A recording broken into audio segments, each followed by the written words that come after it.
आज की इस श्रद्धांजलि सभा जो कि 22 अप्रैल 2025 को कश्मीर के पहलगाम में हिंदू तीर्थयात्रियों जो कि कश्मीर घूमने गए थे कि आतंकवादियों के द्वारा जो निर्मम हत्या की गई उसके विरोध स्वरूप श्रद्धांजलि सभा सनशाइन इंडिया यूट्यूब चैनल की तरफ से चैनल के कार्यालय में आयोजित की जा रही है। इस श्रद्धांजलि सभा की अध्यक्षता वयोवृद्ध और रेलवे से रिटायर्ड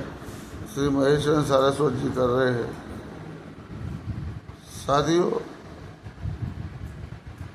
पिछले काफ़ी समय से जम्मू कश्मीर में एक जो शांति का वातावरण बना था, उस वातावरण में पिछले कुछ समय पूर्व जो विधानसभा के चुनाव हुए और सरकार ने अपना कार्यभार ग्रहण किया, उसके बाद से कुछ समय बाद कुछ छोटी छोटी घटनाएं तो हो रही थी, लेकिन 22 तारीख को जिस प्रकार से नरसंहार हिंदू यात्रियों पर जो कि कश्मीर में अपनी छुट्टियां बिताने के लिए घूमने के उद्देश्य से गए थे, उस होटल में धर्म और जाति पूछ कर जिस प्रकार से गोलियां मारी गई और यह कृत्य मानवीयता के ऊपर क्रूरता की एक जिंदा जीता जागता उदाहरण उन आतंकवादियों ने इस प्रकार से पेश किया है जिसकी जितनी निंदा की जाए उतनी कम है। पाकिस्तान समर्थित ये आतंकवादी पिछले कुछ सालों से अपने मंसूबों में कामयाब नहीं हो पा रहे थे, जिसकी टीस इनके आकाओं के गले में फांस की तरह अटकी हुई थी, लेकिन इन्होंने अपने मौके का और अवसर का लाभ उठाते हुए जिस प्रकार से अपने कार्य को अंजाम दिया, ये कार्य मानवीयता और मानवता के लिए तो किसी भी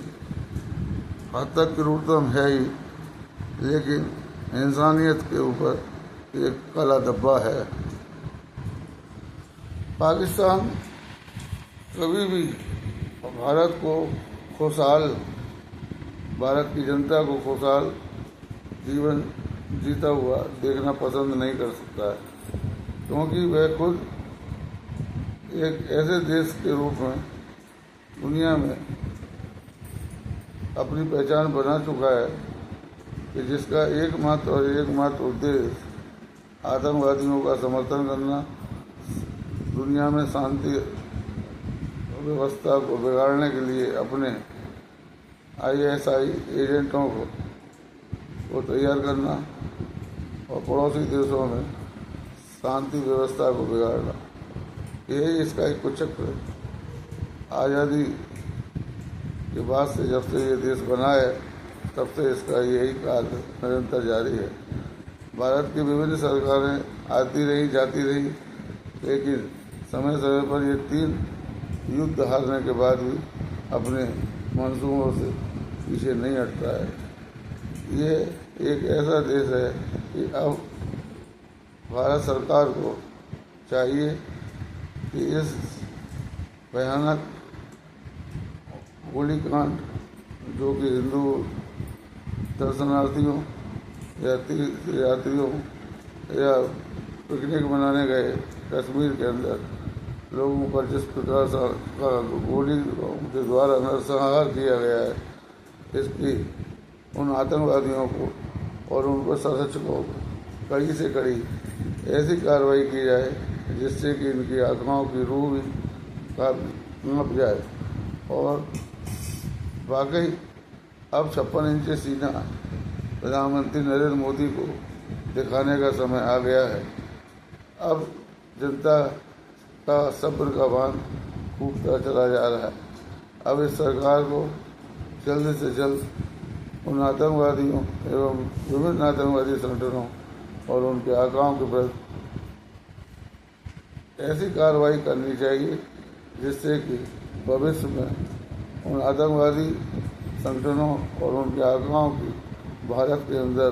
दोबारा इस प्रकार की किसी भी उत्साहित घटना को करने का मंसूबा मन में ना आ सके। तो साथियों, मैं उन्हें एक बार उन सभी मृतकों को श्रद्धांजलि अर्पित करते हुए और उनके परिवारजनों को ईश्वर इस दुख की घड़ी में शांति, सद्भावना और इस दुख को सहने की क्षमता उनके परिवारों को दे। इन्हीं विचारों के साथ मैं अपने विचारों को विराम देता हूं और सरकार से मांग करता हूं कि वह आतंकवादी संगठनों और पाकिस्तान के खिलाफ एक ऐसा कार्रवाई करे जिससे कि भारत को अपने मान और सम्मान को बचाते हुए आतंकवादियों का नेस्तनाबूद करने का ये मौका नहीं छोड़ना चाहिए। जय हिंद, जय भारत।